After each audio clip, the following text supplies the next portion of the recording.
للتي هي أقوم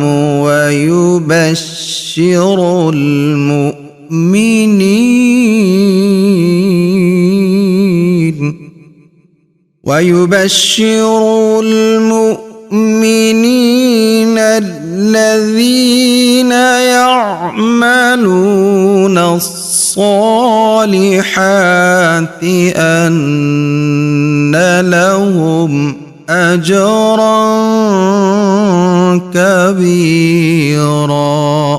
السلام علیکم ورحمۃ اللہ وبرکاتہ. ان الحمد للہ نحمده ونستعینه ونستغفره ونعوذ باللہ من شرور انفسنا ومن سیئات اعمالنا. من يهده الله فلا مضل له ومن يضلل فلا هادي له. واشهد ان لا اله الا الله وحده لا شريك له واشهد ان محمدا عبده ورسوله. اما بعد، اعوذ باللہ من الشیطان الرجیم. بسم اللہ الرحمن الرحیم. انا اعطیناک الکوثر فصل لربک وانحر ان شانئک هو الابتر. قابل احترام ناظرین، آپ دیکھ رہے ہیں پروگرام تفسیر العشر الاخیر من القرآن الکریم. اس پروگرام کے تحت ہم آپ کی خدمت میں پیش کرتے ہیں قرآن مجید کے آخری 3 پاروں کا ترجمہ، تفسیر اور اہم ترین مسائل. آج کے درس میں ہم آپ کی خدمت میں پیش کریں گے سورہ الکوثر کا ترجمہ اور اس کی تفسیر. اس سورت کے پس منظر اور اس کا شان نزول یہ ہے کہ اللہ کے رسول صلی اللہ علیہ وسلم کو اللہ نے اپنی رسالت اور نبوت سے سرفراز فرمایا. آپ کو اہل مکہ کا رسول بنا کے جب بھیجا تو آپ کو حکم دیا وَأَنذِرْ عَشِيرَتَكَ الْأَقْرَبِينَ، اے میرے نبی آپ اپنے قریبی رشتہ داروں کو اپنے رب کا پیغام پہنچائیں، انہیں ڈرائیں جہنم سے، انہیں جہنم کے عذاب سے، قبر کے عذاب سے ڈرائیں اور ان کو آخرت پر ایمان دلانے کی کوشش کریں. اللہ کے رسول صلی اللہ علیہ وسلم نے متعدد بار ان کو دعوت دی، لیکن یہ ایمان لانے کی بجائے دشمن ہو گئے. اللہ کے رسول صلی اللہ علیہ وسلم کو تکلیفیں دینے والے، آپ کو پریشان کرنے والے، آپ کو شہید کرنے کی کوشش کرنے والے یہ اپنے ہی تھے جنہوں نے ظلم کی اخیر کر دی. تو اللہ رب العزت اپنے نبی کو وقتاً فوقتاً تسلی دیتا رہتا ہے، دلاسا دیتا رہتا ہے اور حوصلہ بڑھاتا رہتا ہے کہ میرے نبی ان کا انجام بہت برا ہے اور کامیابی آپ کی اور آپ کے ساتھیوں کی ہے. آخرت کا گھر جنت اور اس کے انعامات، اللہ کی رحمتیں اور برکتیں وہ آپ کی اور آپ کے صحابہ کی منزل ہے. اور یہ ظالم جو روز جزا کو نہیں مانتے، جو قیامت کا انکار کرتے ہیں، جو قبروں سے جی اٹھنے کا انکار کرتے ہیں اور جو آپ کو دکھ دیتے ہیں، ان کا انجام بہت برا ہے. تو اللہ کے رسول صلی اللہ علیہ وسلم پر نازل ہونے والی بہت ساری صورتیں اور بہت ساری آیات وہ خالصتاً اللہ کے رسول کو تسلی دینے کے لیے، دلاسا دینے کے لیے اور آپ کا حوصلہ بڑھانے کے لیے تھی. اللہ کے رسول صلی اللہ علیہ وسلم نے شادی کی، اللہ نے آپ کو بیٹے دیے اور آپ کے بیٹے آپ کی آنکھوں کے سامنے ایک ایک کر کے اللہ کو پیارے ہو گئے. جب آپ کا دوسرا بیٹا جس کا نام طاہر یا طیب ہے، جب وہ اللہ کو پیارا ہوا تو مشرکین مکہ نے بہت خوشیاں منائیں، سرداروں نے تالیاں بجائیں، سیٹیاں بجائیں کہ لو جی اب ترا محمد صلی اللہ علیہ وسلم کہ محمد کی تو نسل ہی ختم ہو گئی، ان کا تو نام لیوا بھی اب کوئی نہیں ہوگا. تو اس موقع پر اللہ کے رسول کو جو غم ہوا، جو رنج پہنچا، ایک تو بیٹے کی وفات اور دوسرا ان دشمنوں کی خوشیاں، ان دشمنوں کے تانے، ان دشمنوں کی تکلیف وہ بہت بہت سخت تھی، ناقابل بیان تھی. اس موقع پر جب یہ کہہ رہے تھے کہ محمد صلی اللہ علیہ وسلم اب تو تیرا نام لیوا بھی کوئی نہیں رہ گیا، اب تو تیرا نام بھی ختم ہو جائے گا، اس موقع پر اللہ رب العزت نے اپنے نبی کو جن نعمتوں سے، جن انعامات سے نوازا ہے، اس پر مشتمل ایک سورت نازل فرمائی جس کو کہتے ہیں سورہ الکوثر. تو اللہ تعالیٰ نے اپنے نبی کو تسلی دیتے ہوئے، اپنے نبی کا دل بڑا کرتے ہوئے کہا انا اعطیناک الکوثر، بلا شبہ ہم نے آپ کو کوثر عطا کی ہے. کوثر کیا ہے؟ اللہ کے رسول صلی اللہ علیہ وسلم فرماتے ہیں جس رات مجھے جنت کی سیر کرائی گئی تو میں ایک نہر پر آیا جس کے کنارے پر موتی جڑے ہوئے تھے، جس کے کنارے موتیوں سے تعمیر کیے گئے تھے، بہت بڑی نہر۔ میں نے پوچھا جبرائیل یہ کیا ہے؟ تو جبرائیل نے عرض کی اللہ کے رسول یہ وہ کوثر ہے جو اللہ نے آپ کو عطا فرمائی۔ اور آپ نے فرمایا کہ وہ حوض جس کے اوپر پیالے اتنے ہوں گے جتنے آسمان کے ستارے ہیں، جس کا پانی اتنا میٹھا ہوگا کہ شہد سے زیادہ شیریں اور دودھ سے زیادہ سفید ہوگا، وہ حوض بھی اللہ نے مجھے عطا کیا ہے اور اس کا نام بھی کوثر ہے۔ علماء امت نے کوثر کے معنوں میں ہر خیر، ہر برکت اور ہر انعام جو اللہ نے اپنے نبی پر کیا اس کو شامل کیا ہے۔ امت کی بہت بڑی تعداد بھی اس میں شامل ہے، اور اللہ کے دنیا کے اور آخرت کے جو انعامات ہیں وہ سبھی اس میں شامل ہیں۔ تو سب سے اہم تفسیر جو کی گئی وہ ہے حوض کوثر، وہ حوض کہ اللہ کے رسول صلی اللہ علیہ وسلم فرماتے ہیں انی فرات لکم، میں تم سے پہلے حوض کوثر پر پہنچا ہوں گا اور تم کو اپنے دست مبارک سے پیالے بھر بھر کے پلاؤں گا، اور اس حوض کوثر سے پینے والے کی شان یہ ہوگی کہ دوبارہ اس کو جنت میں پہنچنے تک پیاس نہیں لگے گی۔ تو وہ کوثر کا جام پینے کے لیے ہر امتی مشتاق تو ہے، لیکن ملے گا کس کو؟ اللہ کے رسول صلی اللہ علیہ وسلم فرماتے ہیں قیامت کے روز میں اپنے حوض پر بیٹھا ہوں گا، پانی پلا رہا ہوں گا، دور سے میری امت آتی دکھائی دے گی۔ کیسے پہچانیں گے آپ اللہ کے رسول صلی اللہ علیہ وسلم؟ فرمایا میں ان کے ہاتھ چمک رہے ہوں گے، چہرہ چمک رہا ہوگا، پاؤں چمک رہے ہوں گے، بازو چمک رہے ہوں گے، وضو کا پانی جہاں جہاں لگتا ہے وہ اعضاء چمک رہے ہوں گے، اور اس چمک سے میں پہچان لوں گا کہ یہ تو میرے امتی آ رہے ہیں۔ تو اللہ کے رسول صلی اللہ علیہ وسلم کہیں گے میں خوش ہو کے کہ میرے امتی آ رہے ہیں اور اعضاء چمک رہے ہیں، اور وضو کی پانی جہاں جہاں لگتا ہے وہاں وہاں چمکتے ہیں۔ اور اسی وجہ سے قابل احترام ناظرین، حضرت ابو ہریرہ رضی اللہ تعالیٰ عنہ جو اس حدیث کو بیان کرنے والے ہیں کہ اللہ کے رسول صلی اللہ علیہ وسلم فرمایا ان امتی یاتی غر محجلون من اثر الوضو، کہ میری امتیوں کے ہاتھ پاؤں اور چہرہ چمک رہا ہوگا وضو کے پانی کی وجہ سے۔ تو حضرت ابو ہریرہ رضی اللہ تعالیٰ عنہ جب وضو کرتے تو بازو یہاں تک کونیوں تک نہیں دھوتے تھے بلکہ وہ کندھوں تک دھوتے تھے، اور اپنے پاؤں کو ٹخنوں سمیت نہیں بلکہ پنڈلی تک اور ٹخنے اور گھٹنے تک لے جاتے تھے۔ اور پوچھا کہ ابو ہریرہ تم ایسا کیوں کرتے ہو؟ تو ابو ہریرہ کہتے ہیں کہ اللہ کے رسول صلی اللہ علیہ وسلم نے فرمایا کہ حلیت المؤمن، کہ مومن کا زیور، مومن کا خوبصورتی اور مومن کا حسن و جمال وہاں تک ہوگا جہاں تک پانی لگتا ہے وضو کا، تو میں اپنا حسن و جمال اور اپنے زیور میں اضافہ کر رہا ہوں۔ تو اس زیور کے ذریعے، اس حسن و جمال کے ذریعے اللہ کے رسول اپنی امت کو پہچانیں گے اور آپ خوش ہو رہے ہوں گے، لیکن اس دوران اللہ کی فورس، اللہ کے فرشتے درمیان میں حائل ہو جائیں گے اور ڈنڈوں کے ساتھ ہانک کر ان کو پیچھے لے جائیں گے۔ تو اللہ کے رسول صلی اللہ علیہ وسلم فرمائیں گے کہ میں کہوں گا اصحابی اصحابی، یہ تو میرے ہیں، یہ تو میرے ساتھی، آنے دو ان کو۔ تو فرشتے کہیں گے اللہ کے رسول آپ کو نہیں پتہ کہ ان نے آپ کے جانے کے بعد کیا کیا تبدیلیاں کر دیں، آپ کے دین کا حلیہ بگاڑ دیا۔ تو اللہ کے رسول صلی اللہ علیہ وسلم فرماتے ہیں الا انی مستنقذ، کچھ لوگوں کو تو میں چھڑا لوں گا، بچا لوں گا، اور کچھ لوگوں کو مجھ سے چھین کر واپس لے جائیں گے فرشتے،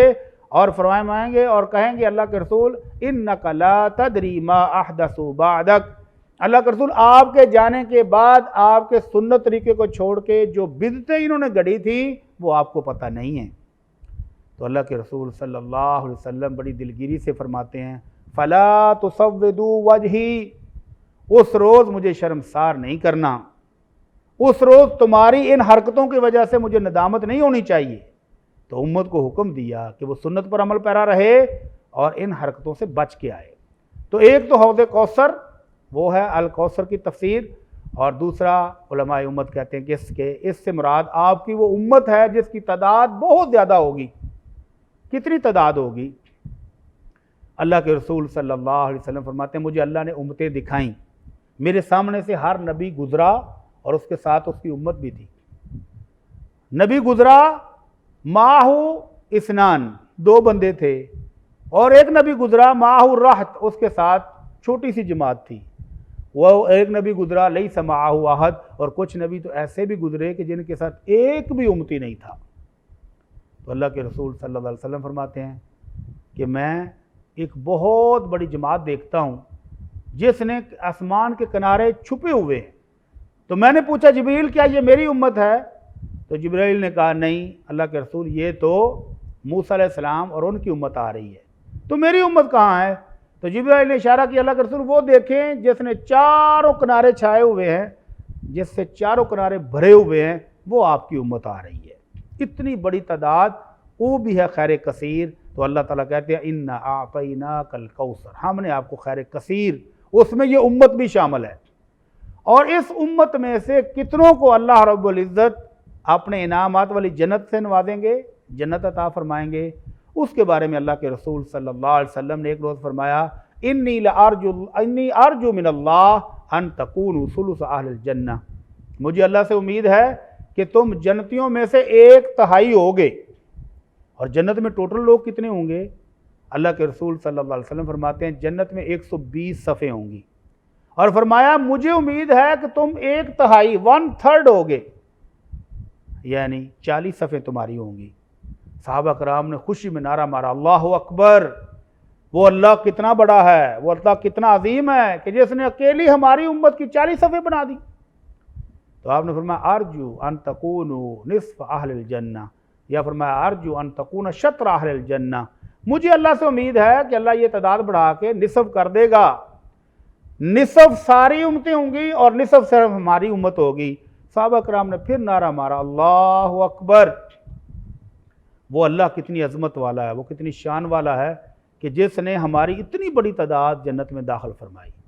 تو آپ نے فرمایا ارجو ان تکونوا ثلثی اہل الجنہ، مجھے تو امید ہے کہ اللہ تمہاری تعداد بڑھا کر 2/3 کر دے گا، یعنی 120 میں سے 80 صفیں امت محمدیہ کی ہوں گی اور 40 صفیں باقی سارے انبیاء کی امت ہوگی۔ تو صحابہ کرام نے ایک مرتبہ پھر نعرہ مارا اللہ اکبر۔ تو یہ ہیں وہ نعمتیں جو اللہ رب العزت نے اپنے نبی کو دیں، اور فرمایا اِنَّا أَعْطَيْنَاكَ الْكَوْثَرَ، میرے محبوب یہ تو کہتے ہیں کہ آپ کا نام ہی مٹ جائے گا، آپ ختم ہو گئے، آپ کی نسل ختم ہو گئی، ہم نے آپ کو خیر کثیر، اور خیر کثیر میں اتنی بڑی امت، اور آج گنتی اور کیلکولیشن کا دور ہے، کمپیوٹر اور کاؤنٹنگ کا دور ہے، تو اللہ کے رسول کی کتنی امت جنت میں ہوگی، ان کی تعداد جاننے کے لیے اللہ کے رسول کا ایک اور فرمان آپ نے فرمایا ان ربی وعدنی ان يدخل من امتی 70,000 لا حساب ولا عذاب علیہم، میرے رب نے میرے سے وعدہ کیا ہے کہ میری امت میں سے 70,000 لوگوں کو جنت دے گا جن کو کوئی حساب بھی نہیں ہوگا اور جن پر کوئی سزا اور عذاب بھی نہیں ہوگا، بلا حساب بلینک چیک دیا جائے گا، اور ان کو ایسے کارڈ دیے جائیں گے کہ بغیر چیک اپ کرائیے، بغیر جانچ پڑتال کیے، بغیر پوچھ گچھ کیے، صرف اللہ اپنی رحمت سے ان کو پاس کرے گا اور وہ جنت میں جائیں گے۔ پھر فرمایا کہ نہیں، مجھے اللہ نے یہ بھی بشارت دی ہے کہ ہر ایک کے ساتھ مزید 70,000 ضرب 70,000 70,000 انٹو 70,000 کتنے ہو گئے؟ 4,90,00,000,000 لوگ۔ کچھ حساب داں نبی صاحب لگاتے ہیں کہ نبی علیہ السلام کے دور سے لے کر اتنی آبادی نہیں، تو بھلے مانسو کیا یہ امت ابھی ختم ہو گئی ہے؟ قیامت کب آنی ابھی تو کسی کو بھی نہیں پتا، تو یہ قیامت تک آنے والے خوش نصیب ہیں۔ 4,90,00,000,000 وہ امتی جو بغیر حساب کے جائیں گے، اور جو حساب کتاب کے بعد جائیں گے ان کی تعداد اللہ ہی جانتا ہے کتنے ہوں گے وہ۔ تو اللہ کے رسول صلی اللہ علیہ وسلم کے صحابہ کرام آپس میں باتیں کرنے لگ گئے کہ یہ جو اتنی بڑی تعداد جنت میں جائے گی، یہ خوش نصیب بغیر حساب کے جائیں گے، تو یہ کون ہوں گے، ان کی صفات اور خوبیاں کیا ہوں گی؟ تو پھر کہنے لگے کہ ہم تو نہیں ہو سکتے، کیونکہ ہم نے زمانہ جاہلیت میں بہت برے برے کام کیے ہوئے ہیں، مسلمان ہوئے لیکن مسلمان ہونے سے پہلے ہم نے وہ جو اعمال کیے ہوئے ہیں اس کی وجہ سے ہم تو نہیں ہو سکتے یہ۔ البتہ ہماری اولادیں ہو سکتی ہیں کیونکہ وہ تو پیدا ہی مسلمان ہوئے اور انہوں نے آنکھیں کھولی ہیں تو اللہ کے رسول صلی اللہ علیہ وسلم کی فرما برداری شروع کر دی، تو وہ ہو سکتے ہیں۔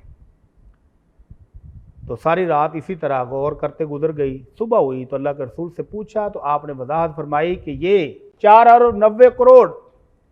یہ جو بغیر حساب کے جنت میں جائیں گے، ان کی خوبی یہ ہے ہم الذین لا یسترقون، جو دم نہیں کرواتے،